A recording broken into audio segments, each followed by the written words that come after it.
Friends, હું છું doctor વીના Patel અને આપ જોઈ રહ્યા છો મારી ચેનલ ઇંગ્લિશ લિટરેચર ગુજલીસ ક્લાસ. આજે આપણે જોઈશું VNSGU Surat syllabus for FY BA. અને જો તમે હજી પણ મારી ચેનલ સબસ્ક્રાઇબ ના કરી હોય તો પ્લીઝ સબસ્ક્રાઇબ કરી લો. એની બાજુમાં આવેલા બેલ આઇકન પર ક્લિક કરી દો, જેથી કરીને જ્યારે પણ મારા વિડીયો રેન્ક થાય તમને સૌથી પ્રથમ નોટિફિકેશન મળે. બરાબર? અને લાઈક અને શેર કરવાનું ના ભૂલશો.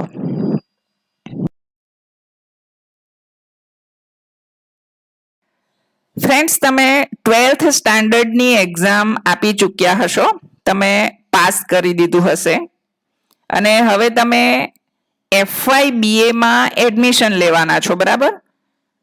તો જે સ્ટુડન્ટ્સ આર્ટ્સમાં ભણવા માંગે છે અને ફર્સ્ટ યર ઓફ BA માં એડમિશન લેવા માંગે છે તેમના માટે આ વિડીયો બહુ જ જરૂરી છે, કારણ કે તેઓ સ્કૂલમાંથી બહાર નીકળીને હવે કોલેજનું સ્ટેપ ભરવા જઈ રહ્યા છે. રાઈટ? તો તમારે ફોર્મ કેવી રીતે ભરવું, ફોર્મમાં શું આપ્યું હશે એ સમજી લેવું બહુ જરૂરી છે. VNSG યુનિવર્સિટી ઓનલાઈન એડમિશન આપે છે.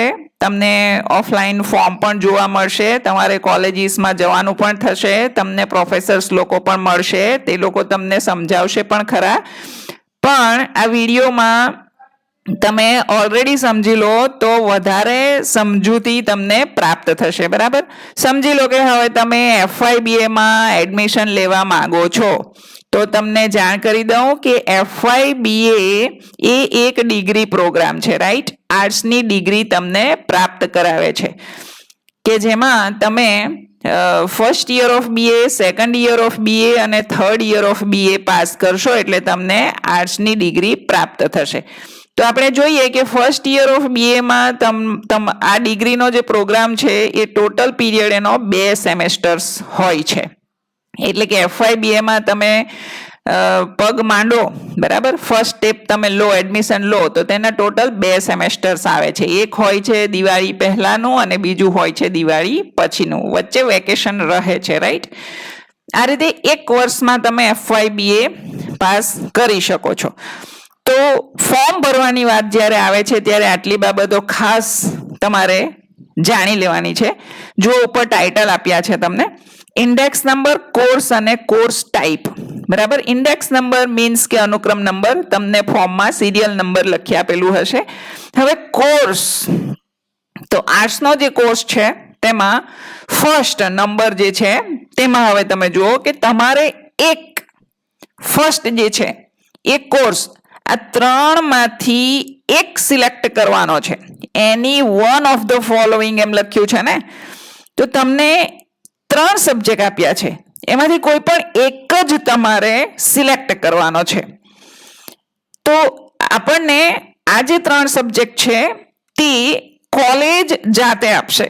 બરાબર? એ 3 જે પણ લખેલા હશે તેમાંથી જ તમારે સિલેક્ટ કરવાના રહેશે.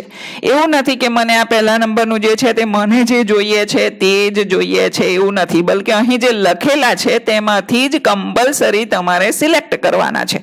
તો અહીં તો 3 જ લખેલા છે: ઇંગ્લિશ કમ્પલસરી, ગુજરાતી કમ્પલસરી અને હિન્દી કમ્પલસરી. રાઈટ?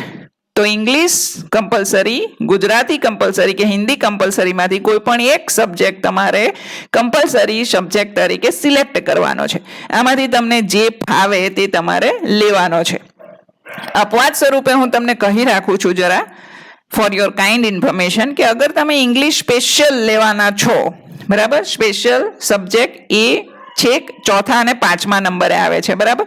તો એમાંથી તમે કોઈક મેઇન ડિગ્રી જેના નામે તમે લેવા માંગો છો તો તેમણે ઇંગ્લિશ કમ્પલસરી ખાસ રાખવાનું. ઇંગ્લિશ તમે જો સ્પેશિયલ સબ્જેક્ટ લેવા માંગતા હોય તો આમાં તમારે ફર્સ્ટ ઇંગ્લિશ કમ્પલસરી રાખવાનું. બરાબર છે? આ તો ફક્ત મેં તમને કહી રાખ્યું. ઓકે, તો તમે જ્યારે ફોર્મ ભરો ને ત્યારે તમારે શું કરવાનું છે કે આ કોઈ પણ એક વિષય તમારે અહીં સિલેક્ટ કરવાનો છે. હવે એમાં શું લખ્યું છે જુઓ: ઇંગ્લિશ કમ્પલસરી, બ્રેકેટમાં લખ્યું છે language through literature or return and spoken communication skills. તો ઇંગ્લિશ કમ્પલસરી જે લોકો લેવાના છે ને તેમાં પણ એ સ્ટુડન્ટ્સને 2 ઓપ્શન મળે છે. કેટલીક કોલેજીસ લેંગ્વેજ થ્રુ લિટરેચર નામના ગ્રુપમાં આવતી ટેક્સ ચલાવે છે. તો કેટલીક colleges written and spoken communication skills ઓપ્શનને પસંદ કરે છે. બરાબર. તો જે કોલેજમાં જે ચાલતું હોય તે જ તમારે લેવાનું. બરાબર છે. જેમ કે ઘણી government colleges language through literature જ ચલાવે છે. તો તમારે ઇંગ્લિશ કમ્પલસરી LTL, હા એને ટૂંકમાં LTL કહેવાય છે. That means language through literature. તો એ તમારે ફોર્મમાં લખી દેવાનું. બરાબર. હવે જે કોલેજમાં બંને ઓપ્શન હોય તો તમે બેમાંથી કોઈ પણ લઈ શકશો, કોલેજ તમને આપી દેશે. પણ એક જ ઓપ્શન જો કોઈ કોલેજ ચલાવતી હોય તો તમને કમ્પલસરી એમ કહેશે કે તમે જો ઇંગ્લિશ કમ્પલસરી રાખવા માંગતા હોય તો તમારે લેંગ્વેજ થ્રુ લિટરેચર જ લેવું પડશે, અથવા તો અમારી પાસે એ નથી, અમે return and spoken communication skills ચલાવીએ છીએ તો તમારે એ જ રાખવું પડશે, એમ પણ કદાચ કહી શકે છે. તો જે કોલેજમાં ચાલતું હોય તે તમારે લેવાનું. રાઈટ. લેંગ્વેજ થ્રુ લિટરેચરમાં પ્રોઝ, પોએટ્રી અને ગ્રામર આવે છે એક ટેક્સની અંદર. એ easier than written and spoken communication skills હોય છે. જ્યારે રિટન એન્ડ સ્પોકન કમ્યુનિકેશન સ્કિલ્સમાં પણ એક ટેક્સ આવે છે, પરંતુ એમાં મોટાભાગનું ફોકસ ગ્રામર ઉપર રહે છે. તમને ફક્ત જાણ ખાતર કહી દઉં છું. બરાબર. ઓકે, તો આ થઈ ઇંગ્લિશ કમ્પલસરીની બાબત. હવે સેકન્ડ સબ્જેક્ટ જે છે કે ગુજરાતી કમ્પલસરી એમ લખ્યું છે. ધારો કે જે સ્ટુડન્ટ્સે ઇંગ્લિશ રાખવું જ નથી, બરાબર, તો એ લોકો ગુજરાતી કમ્પલસરી લઈ શકે છે. ઓલરાઈટ. અને ત્રીજો સબ્જેક્ટ છે હિન્દી કમ્પલસરી. ઘણા સ્ટુડન્ટ્સને ઇંગ્લિશ પણ નથી લેવું, ગુજરાતી પણ નથી લેવું, તો તેઓ હિન્દી લઈ શકે છે. બરાબર. જેમની માતૃભાષા જ હિન્દી હોય, અથવા તો પછી આઉટસાઇડર્સ હોય, અથવા તો ગમે ત્યાંથી બહારથી આવ્યા હોય, આઉટ ઓફ ગુજરાત હોય, એ લોકો હિન્દી લઈ શકે છે. પણ એવું કંઈ નથી કે જે લોકો આઉટસાઇડર્સ છે એમણે હિન્દી જ લેવું. તમે કંઈ પણ આ ત્રણમાંથી લઈ શકો છો, કોઈ પણ એક સબ્જેક્ટ તમે લઈ શકો છો. હવે બાજુમાં જુઓ, આ જે ત્રણ સબ્જેક્ટ છે ને તેના વિશે તમને કહી દઉં કે એને કોર્સનો જે ટાઈપ છે એને કહ્યું છે ફાઉન્ડેશન કમ્પલસરી. બરાબર. આ એક તમારો બેઝમેન્ટ છે, આ એક તમારો પાયાનો સબ્જેક્ટ છે જે કમ્પલસરી સબ્જેક્ટ છે. તમારે એ વિષય ફરજિયાત લેવાનો છે, ઇવન ફરજિયાત પાસ પણ કરવો જ પડે છે. અને તેથી જ અહીં લખ્યું છે કમ્પલસરી સબ્જેક્ટ. આ ત્રણમાંથી એક તો તમારે લેવાનો જ છે. જ્યારે તમે એક્ઝામ આપશો ત્યારે એનું એક પેપર તમારે કમ્પલસરી પાસ કરવાનું રહે છે. અગર એ પેપર તમારાથી પાસ નથી થતું કે એટી આવે છે તો તમારું રિઝલ્ટ ત્યાં જ અટકી જશે. બરાબર. બાકીના 6 પેપર્સનું એસેસમેન્ટ કરવામાં નથી આવતું. તો તેથી તેને નામ આપ્યું છે ફાઉન્ડેશન કમ્પલસરી. આ સબ્જેક્ટ તમારે કમ્પલસરીલી લેવાનો જ છે અને પાસ પણ કરવાનો જ છે. બરાબર. સેકન્ડ ઉપર જઈએ. હવે બીજો સબ્જેક્ટ તમારે કયો સિલેક્ટ કરવાનો છે? અહીં પણ લખ્યું છે any one of the following. Alright. Number 1 environmental studies, જેને આપણે ગુજરાતીમાં કહીએ છીએ પર્યાવરણ. બરાબર. તો તમારે આ 2 સબ્જેક્ટ ટોટલ આપેલા છે, એમાંથી કોઈ પણ એક લેવાનો છે. ક્યાં તો તમારે એન્વાયરમેન્ટલ સ્ટડીઝ એટલે કે પર્યાવરણ રાખવાનું છે, અથવા તો તમારે second impact of modernisation on language and literature of Gujarat, જેને શોર્ટમાં IMLL કહેવાય છે. બરાબર. હવે આમાં પણ જણાવી દઉં કે આપણે ત્યાં ઘણી બધી કોલેજીસ છે. સાઉથ ગુજરાતની જે VNSG યુનિવર્સિટી છે તેને અફિલિએટેડ કોલેજીસ ઘણી બધી છે. તેમાંની કેટલીક કોલેજીસ એન્વાયરમેન્ટલ સ્ટડીઝ ભણાવે છે, તો કેટલીક કોલેજીસ ઇમ્પેક્ટ ભણાવે છે. તો જે કોલેજમાં જે સબ્જેક્ટ હશે તે ફોર્મમાં જણાવેલો જ હશે કે તમારે આમાંથી ઇમ્પેક્ટ જ લેવું પડશે, અથવા તો તમારે આમાંથી એન્વાયરમેન્ટલ સ્ટડીઝ જ લેવું પડશે. પણ હવે VNSG યુનિવર્સિટી એ સેન્ટ્રલાઇઝ્ડ એડમિશન આપે છે ઓનલાઈન, એટલે તમારે એમાં જાતે સિલેક્ટ કરવું પડશે. તો તમે અહીં 2માંથી એક સિલેક્ટ કરી શકો છો. જનરલી સ્ટુડન્ટ્સ એન્વાયરમેન્ટલ સ્ટડીઝ લેવાનું પસંદ કરે છે. બરાબર. ઘણા સ્ટુડન્ટ્સ આ લે છે અને ભણે છે, પણ તમે કોઈ પણ લઈ શકો છો, ઓપ્શનલ છે. બરાબર. અને શું કહેવાય છે એ કોર્સનો ટાઈપ શું છે? ફાઉન્ડેશન ઇલેક્ટિવ, વૈકલ્પિક છે. આ જે પાયાનો વિષય છે તે વૈકલ્પિક છે. તમે એમાંથી 2માંથી એક કોઈ પણ લેવાનો છે. આ પણ કમ્પલસરી સબ્જેક્ટ છે. બરાબર. એને પણ તમે કમ્પલસરી સબ્જેક્ટ કહી શકો છો, પણ ઉપરથી થોડોક જુદો છે એટલે એને નામ આપ્યું છે ઇલેક્ટિવ. તો 2માંથી એક તમારે લેવાનો છે અને એનું પણ જ્યારે તમે એક્ઝામ આપશો તો એક પેપર નીકળશે. બરાબર. તો એ વિષય પણ તમારે પાસ કરવાનો છે. ઓલરાઈટ, હવે ત્રીજા ઉપર જઈએ છે. Any one of the following. ત્રીજા ઉપર પણ તમને બેમાંથી એક ફરજિયાત તમારે લેવાનો જ છે. બરાબર. એમાં બે સબ્જેક્ટ તમને મળે છે. એક છે સંસ્કૃત, કે જે ક્લાસિકલ લેંગ્વેજ તરીકે પણ ઓળખાય છે, અને સેકન્ડ છે એલિમેન્ટ્સ ઓફ સ્ટેટિસ્ટિક્સ. ઓલરાઈટ, બેમાંથી તમને જે ફાવે તે તમારે રાખી લેવાનું, પણ બંને રાખી શકાતા નથી. તમને જ્યાં જ્યાં એમ લખ્યું છે ને કે any one of the following, any one of the following, ઉપર નંબર 1 ઉપર પણ લખ્યું છે any one of the following, તો એક એટલે એક જ લેવાનો છે. બરાબર. તમે સાઈડમાં પણ જોઈ શકો છો થર્ડ કોલમની અંદર કે એ બધાને એક એક જ પેપર નીકળે છે. ઓલરાઈટ, તો આ જે ત્રીજો પ્રકાર છે એને એ ગ્રુપના પ્રકારને નામ આપ્યું છે કોર અલાઇડ. બરાબર, કોર અલાઇડ. આ બધા જોઈન છે તો એને કોર અલાઇડ કહે છે. ઓકે, એ પણ કમ્પલસરી સબ્જેક્ટ જ છે અને એનું પણ 1 પેપર નીકળે છે એક્ઝામની અંદર. હવે તમે સમજો, જુઓ, કારણ કે ચોથા નંબર પર આપણે મેઇન સબ્જેક્ટ પર આવવાના છીએ, તો હવે તમે ઉપરના 3 એક સાથે સમજી લો કે આ નંબર 1 પેપર એમ લખ્યું છે, 1 પેપર 1 પેપર. બરાબર. 3 માં 1 પેપર 1 પેપર 1 પેપર લખ્યું છે. રાઈટ. તો ટોટલ 3 પેપર થયા તમારા. તો આ 3 પેપર કોના છે ખબર છે? કમ્પલસરી સબ્જેક્ટના છે. એટલે હું દાખલા તરીકે બોલું તો પહેલું પેપર તમારું ઇંગ્લિશ કમ્પલસરીનું, બીજું પેપર તમારું એન્વાયરમેન્ટલ સ્ટડીઝનું, અને ત્રીજું પેપર તમારું સંસ્કૃતનું. આ 3 કમ્પલસરી છે. બરાબર. અને બીજા સ્ટુડન્ટે જે પણ લીધું હોય, અગર ઘણાએ ગુજરાતી લીધું હોય તો પહેલું પેપર તમારું ગુજરાતીનું, બીજું પેપર તમારું ઇમ્પેક્ટનું અથવા તો એન્વાયરમેન્ટલ સ્ટડીઝનું, અને ત્રીજું પેપર તમારું સંસ્કૃત અથવા સ્ટેટિસ્ટિક્સનું. બરાબર. કંઈ પણ તમે લેશો પણ ટોટલ 3 પેપર તમારે કમ્પલસરી સબ્જેક્ટના આપવા જ પડે છે અને પસંદ કરવા જ પડે છે. બરાબર છે. હવે આપણે ચોથા નંબર ઉપર આવીએ છીએ, જે મેઇન છે. એમ કહેવાય ને કે જેના નામથી તમારી ડિગ્રી ઓળખાવાની છે. આખું તમારું જે TY BA પતવાનું છે, તમને જે સબ્જેક્ટના નામથી ડિગ્રી પ્રોવાઈડ કરવાની છે યુનિવર્સિટી. બરાબર. ઘણા તમે સાંભળ્યું હશે કે આ તો ઇંગ્લિશ સાથે ડિગ્રી, TY BA, એણે BA કરેલું છે, આણે તો હિન્દી સાથે BA કરેલું છે, આણે તો સંસ્કૃત સાથે BA કરેલું છે, એને કહેવાય મેઇન સબ્જેક્ટ. ઓલરાઈટ. તો અહીં તમને સમજાવી દઉં કે એની 2 papers of the following subjects. તમને ટોટલ 8 સબ્જેક્ટ્સ યુનિવર્સિટી પ્રોવાઈડ કરે છે. બરાબર. 8 માંથી તમે કોઈ પણ 2 સબ્જેક્ટ્સ સિલેક્ટ કરી શકો છો. બરાબર. આ ચોથા નંબરે તમારે કોઈ પણ 2 સબ્જેક્ટ સિલેક્ટ કરવાના છે, અને આ FYBA છે, તેથી તમારે એના 2 સબ્જેક્ટ સિલેક્ટ કરવાના છે. હવે તમે જુઓ કે એક જ મિનિટ. હા, નહીં, સોરી, આમાંથી અહીં લખ્યું છે એની 2 papers of the following subjects. બરાબર. અહીં શું લખ્યું છે કે નીચે જે 8 સબ્જેક્ટ આપ્યા છે ને તેમાંથી કોઈ પણ લેવાનો છે, એક જ, માત્ર એક લેવાનો છે મુખ્ય વિષય તરીકે.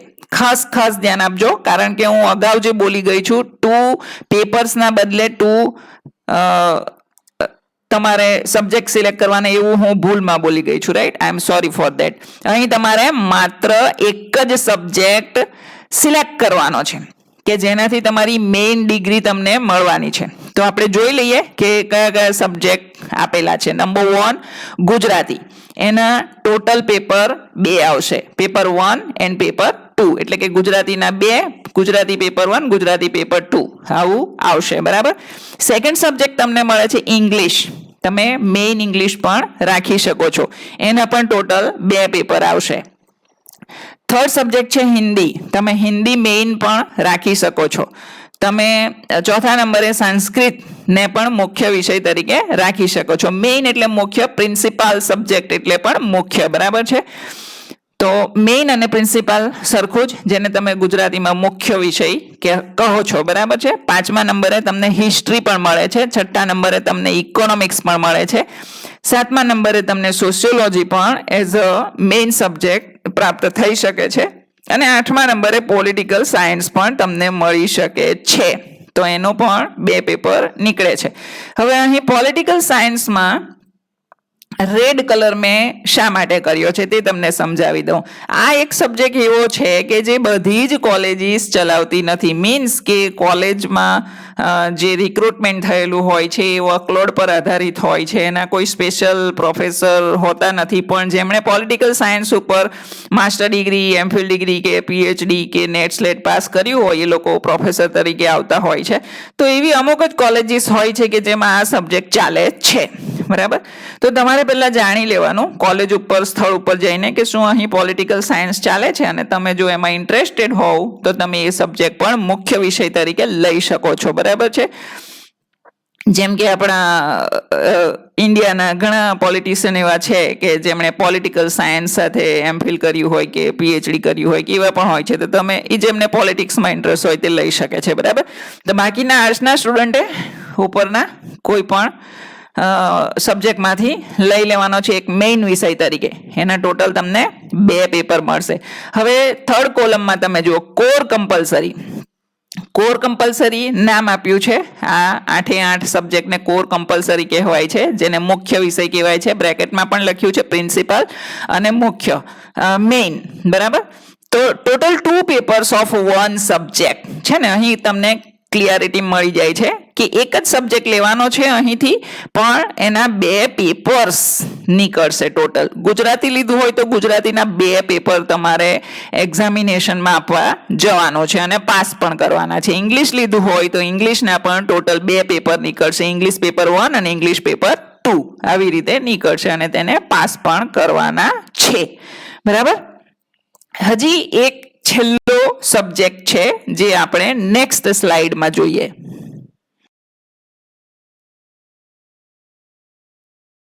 આ છે 5મો સબ્જેક્ટ. બરાબર. અહીં પણ લખ્યું છે એની 2 papers of the following subjects. બરાબર. અહીં પણ તમારે એક જ સબ્જેક્ટ સિલેક્ટ કરવાનો છે કે જે તમે 4થા નંબરના અનુક્રમ પર લીધો નથી તેવો એક સબ્જેક્ટ સિલેક્ટ કરવાનો છે. 4થા નંબર પર જે લીધો હોય તેનાથી જુદો. બરાબર છે. આટલું ખાસ સમજી લેજો. જે 4થા નંબર પર લીધો હોય તે અહીં ફરીથી લેવાની કોઈ જરૂર નથી. બરાબર. હવે જુઓ કે એમાં ટોટલ તમને 9 સબ્જેક્ટ આપણી યુનિવર્સિટી આપે છે. એમાંથી કોઈ પણ તમે લઈ શકો છો. તો Gujarati paper 1-2, English paper 1-2, Hindi paper 1-2, Sanskrit paper 1-2, history paper 1-2, economics paper 1-2, sociology paper 1-2, political science paper 1-2 અને એક નવો સબ્જેક્ટ આપ્યો છે સાયકોલોજી પેપર 1-2. હવે તમને એમ થશે કે નીચે 9મો સબ્જેક્ટ નવો કેમ આવ્યો? તો આ જે 5મો નંબર છે એ સબસિડરી સબ્જેક્ટનો નંબર છે. ગૌણ વિષય, મુખ્ય વિષય નથી કહેવાતો આ. બરાબર છે. ગૌણ વિષય છે. તો ગૌણ વિષય અમુક કોલેજીસમાં સાયકોલોજી ચાલે છે ગૌણ વિષય તરીકે, સબસિડરી સબ્જેક્ટ તરીકે. તો એ લોકો આપે છે. તો જ્યાં સાયકોલોજી ચાલતું હોય તમે ત્યાં સાયકોલોજી રાખી શકો છો. બરાબર. ઘણાને એમ થાય કે અમારે મુખ્ય વિષય પોલિટિકલ સાયન્સ નથી લેવો, પણ કોઈ બીજું લેવું છે, તમારે ઇકોનોમિક્સ લેવું છે મેઇન વિષય તરીકે, અને ગૌણમાં તમે પોલિટિકલ સાયન્સ રાખી શકો છો. બરાબર છે. ઇકોનોમિક્સ અને પોલિટિકલ સાયન્સ થોડું કોમ્બિનેશન સારું રહે છે, એ રીતે તમે રાખી શકો છો. તો અહીં તમે આ 2માંથી પણ લઈ શકો છો અને ઉપરના 7માંથી પણ લઈ શકો છો. ટૂંકમાં તમે જે 4થા નંબરના અનુક્રમ ઉપર જે વિષય લીધો છે એનાથી ટોટલ વિરુદ્ધ કંઈક અલગ વિષય લેવાનો છે. તો આમાં પણ 2 પેપર આવશે. બરાબર. હવે જુઓ આને શું કહેવાય છે? Core elective. પેલું હતું 4થા નંબરે કોર કમ્પલસરી.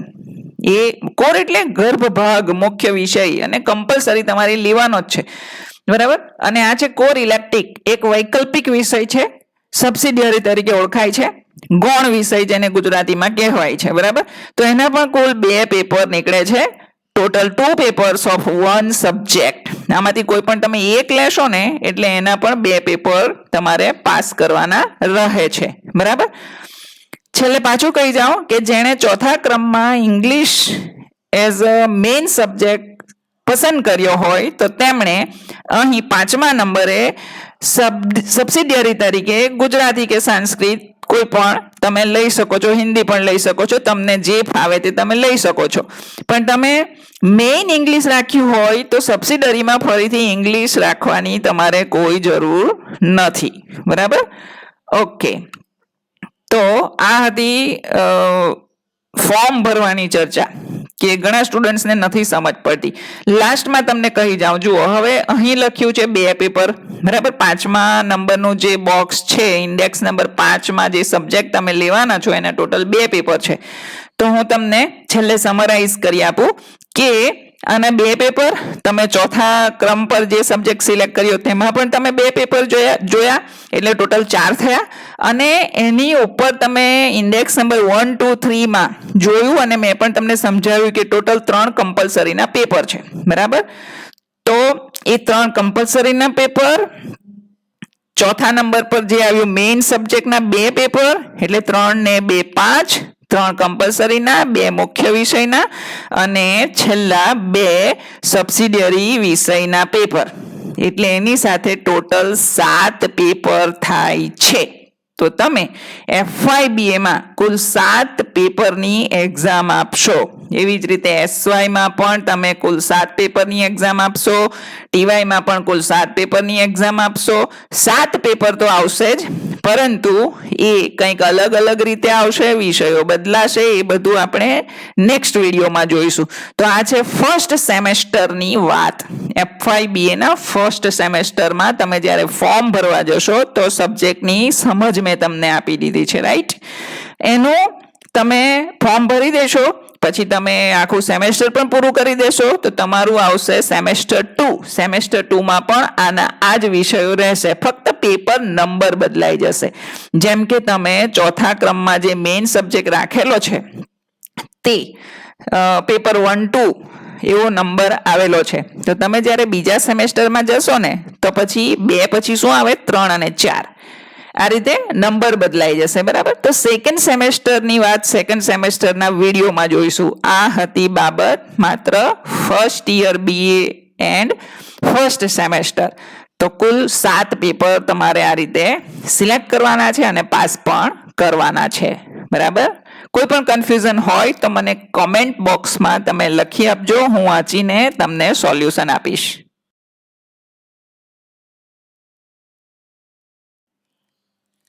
છેલ્લે ફરીથી એકવાર જોઈ લો, total 7 papers. You have to pass all the 7 papers in examination of semester 1 of FYBA, then semester 2 of FYBA will start.